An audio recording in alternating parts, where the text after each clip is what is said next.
नमस्कार किसान भाइयों।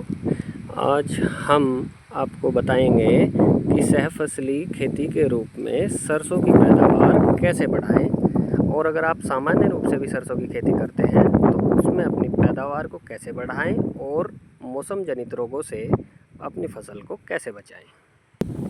नमस्कार किसान भाइयों, आप सभी का स्वागत है आपके अपने YouTube चैनल में। किसान भाइयों, आज हम आप पहुँचे हैं अपने दूसरे खेत में।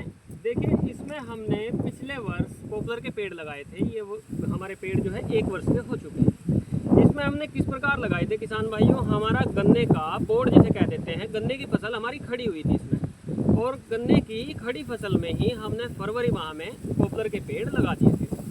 अच्छा, उसमें क्या किया हमने कि बोर्ड तो फिर हमारा कट गया मार्च अप्रैल में। फिर उसके बाद हमने इसमें पेटी की फसल ली, गन्ने की पेटी की, और इसमें हमारा समय जो बच गया था, वैसे तो लेट हो चुके थे काफ़ी, लेकिन समय बचा हुआ था पछेती सरसों की बुआई का। तो बहुत लोगों का ये सवाल होता है कि क्या पॉपुलर में भी सरसों की खेती हो सकती है? जी हाँ, हो सकती है, बिल्कुल। देखिए, हमने जो है अपने इस प्लॉट में इसीलिए सरसों की खेती अनुभव के तौर पर ही लगा के देखी थी कि कैसी होती है। तो वैसे तो देखने में हमारी सरसों अच्छी लग रही है, लेकिन उत्पादन के बारे में भी हम इसको जब कटाई होगी तब इसके बारे में आपको बताएंगे कि उत्पादन क्या रहा। अच्छा, अब बात आती है कि कुछ किसान भाइयों का सवाल होता है कि उत्पादन हम अपनी सरसों का कैसे बढ़ाएं। राजस्थान में सरसों का उत्पादन बहुत ज़्यादा होता है और हमारे यहाँ वो उत्पादन सामान्य रह जाता है उनके मुकाबले। तो किसान भाइयों, मैं क्या बताऊं आपको इसके बारे में कि उनकी मिट्टी की जो संरचना है और हमारी मिट्टी की जो संरचना है उसमें काफ़ी अंतर है। वहाँ की मिट्टी में एक तो जिप्सम और सल्फर हमारी ज़मीन की तुलना में काफ़ी ज़्यादा मात्रा में पाई जाती है। तो हमारी ये जो तिलहन फसलें होती हैं उसमें आप सरसों, तिल, मूंगफली, इनको जो हम लेंगे, जो तेल वाली फसलें होती हैं, इनमें क्या होता है कि एक तो सल्फर की और जिप्सम की मात्रा काफ़ी ज़्यादा इन पौधों को चाहिए। अच्छा, इसमें कुछ एक रोग भी आते हैं जिसे हम बोल देते हैं, इसमें एक तो पछेती झुलसा आती है।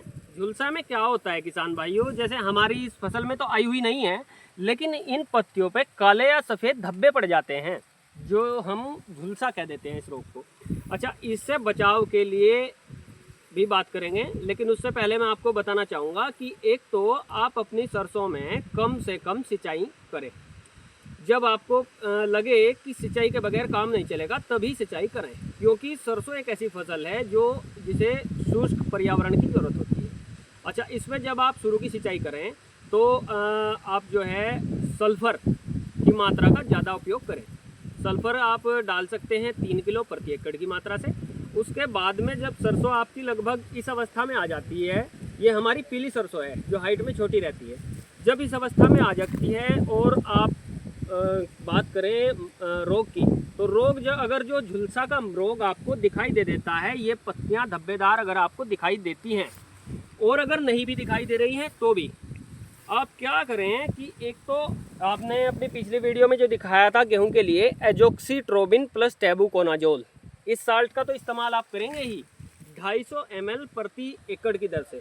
इसके साथ में आपको करना क्या है, आप लेंगे प्रति टंकी 50 ग्राम सल्फर, दानेदार रूप में ही जो सा सल्फर आप नीचे डालते हैं, उपयोग करते हैं बाल आने से पहले, यानी कि फलियां, बाल बोल रहा हूँ, सॉरी, जो फलियां जो होती हैं सरसों में आती हैं फलियां, ये आने से पहले आप जो है सल्फर का स्प्रे इसमें कर सकते हैं। उससे आपके उत्पादन में बहुत अधिक वृद्धि होगी।